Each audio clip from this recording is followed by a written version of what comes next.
over the 4 years, let's say that you're playing in the OHL, even with Team Canada and all that kind of stuff, what were some things that happened when you kind of reflect back on it that maybe like there was different decisions you could have made, or you could have dealt with certain situations differently, or there was a coach that something happened where if that went differently, maybe something could have happened differently, or whatever, a playing situation, or whatever you want to go with. Over those 4 years in junior, what were some of the big things strictly from like the hockey perspective? And it can be a mental thing, obviously, but that maybe kept you from taking a step into the next level or being noticed NHL wise or whatever. Yeah. So to me, it was two sort of mental things. It was a mental and emotional. Okay. So I was not mentally prepared in any way, shape, or form. I've learned that as I went, and emotionally was not prepared at all. So I always said, I always thought hockey players are just hockey players. And I was a young 16-year-old kid with zero guidance. So I thought everybody was kind of like me. They're just hockey geeks. So when I walked in the room and the last thing guys were talking about were hockey, I was like kind of shocked. So emotionally, I just wanted to fit in. And like when I say fit in, it's not about doing things with the guys and stuff, but I wanted the guys to obviously like me. Right. And they did. But I was a little kid. What 20-year-old kid, 20-year-old wants to hang out with a 16-year-old kid? Yeah. That's the bottom line. I didn't know the difference, right? People usually like me. But I was insecure, and I just wanted to fit in the room, and I thought hockey would do the talking. So emotionally, I was like in the room trying to fit in. The coach would not say hi or bye or didn't speak to you at all, which I thought was kind of weird. So that was playing on me, and the size of the guys and some of the guys being in shape, like you're sitting there going, okay, I just want to fit in. Like I'm small. I'm not the cool guy anymore. So like that was one thing, but it played on my head.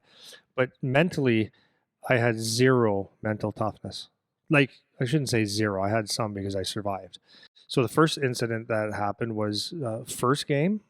We were at home against Windsor. I had 2 points. I thought I played really well. Whatever, I know, but I felt very comfortable. I took some big hits from like some big D, and I did my job. I got my regular shift, ended up with 2 assists. That's a pretty good game, and I felt pretty good. The next game, we were playing the Hamilton Steelhawks, and I got 0 shifts. So as a young guy, no one ever explained to me ever that when you get to this league, this 4 or 5 year difference in players and guys that are drafted and all this stuff, you got to learn the league and all the things that you just be aware of. Just, don't take things personally. Just, keep doing the work. I was sitting on the bench after, about halfway through the first period, like with tears in my eyes going, what's going on? I'd look at the coach, like I'm right here, eh? And not one shift. And it wasn't, I didn't do anything wrong. I didn't do anything right. Didn't give me a chance to play. Yeah. So in hindsight, the coach was probably saying, okay, this is a top team. Tough team, a big team. They're playing their top 2 lines. Shane Corson just got sent back from Montreal. Like maybe that's what it was. I don't have no idea, but all I know is I got off the ice and I could have took my clothes off and went home because I didn't sweat once. Yeah. So that hit me.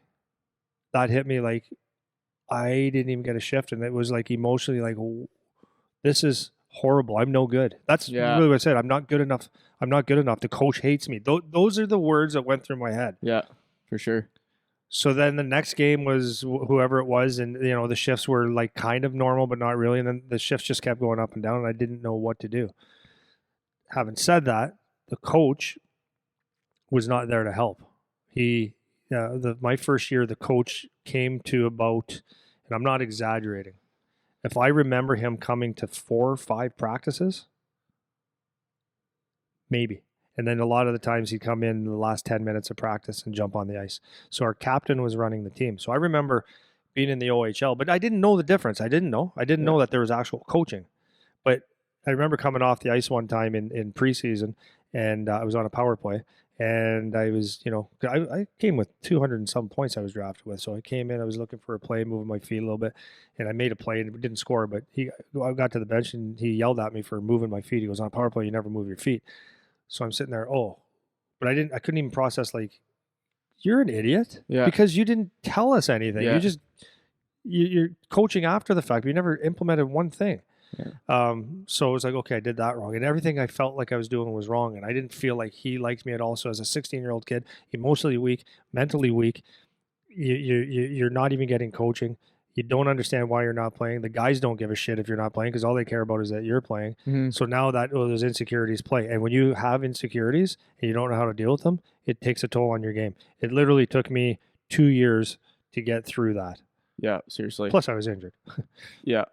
So listening to that, just like you're saying from like on the bench, you don't know why you're not playing or why you're playing. You can't see any pattern to the behavior of like, hey, why did I get some shifts this game and not the next game? Or you've never felt what it's like to be benched before, Right?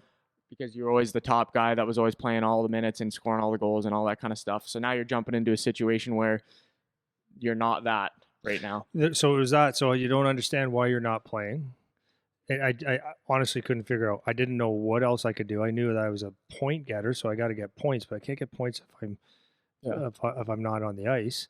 I didn't know anything about roles. We didn't have roles, except the only roles that we knew that we had is that there was guys that looked like gorillas that used to beat the shit out of people. That was a role. I knew that wasn't going to be my role. Yeah. I didn't know how to ask about a role, and the coach was not approachable. I didn't know who to go to, and I don't know if I would have. Yeah. So there was but I felt very helpless on what can I do to get better. Exactly. And I didn't know who to talk to, and I don't know if I would listen. And I had a whole bunch of other stuff going on that just made me feel like you're not good enough. It took me, like I said, 2 years to figure out how to get through the thing. But the other thing is, when I actually when I have reflected on it, I used to say on my first year, because I used to compare myself, which is always a bad thing to do. Like, and I'm saying this for kids, like, just be very, and parents, this is something that you really want to be aware of, is because I came from being a top pick to not sure of myself. And then I would compare, like, Brendan Shanahan was having his first year was great. And I used him as, he was a peer. Like, he was a peer. That's who I was kind of like competing with. And he was like, maybe by Christmas time, I had 12 goals or something like that. And I think he even became assistant captain of the London Knights that year.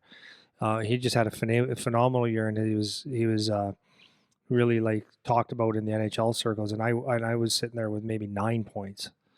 And I sit there, okay, like, what's going on? I would compare myself to like those peers. And when the thing is, kids, is when you compare yourself, it's never a good thing, because if you compare yourself to someone that's doing better, or maybe their opportunities or something else is different, or they got a different work, whatever it is, they're succeeding and they're doing well, that comparison is not fair.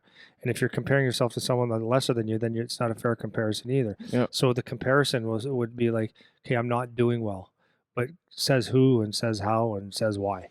Yeah. But when I reflect on it, I'm like, I was doing just fine.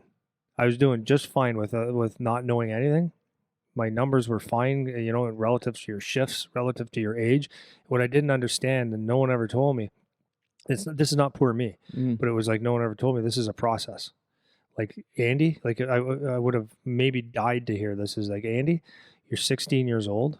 You've got 4 years before you're ever gonna even come close to an NHL thing. What you need to do this year is just continue to work. Work hard in practice. Get in that gym. Eat the best you can. Just give me the steps on, and maybe even coach you on that. But it wasn't there, and I didn't know any better. But I didn't understand it was a process. I thought, like, at 16, I literally thought I was going to get a ton of points and be on a power play. I literally thought that, and it was the dumbest thing I've ever. Reflecting, it's like you had no clue, but I actually had no clue. Right. So I was like devastated. I'm like, I'm not getting the ice. I'm not putting the points up. The coach hates me. I'm one of the smallest guys in the league or on my team, and I don't think I'm very good anymore. Yeah. And that was a downward spiral. Yeah. So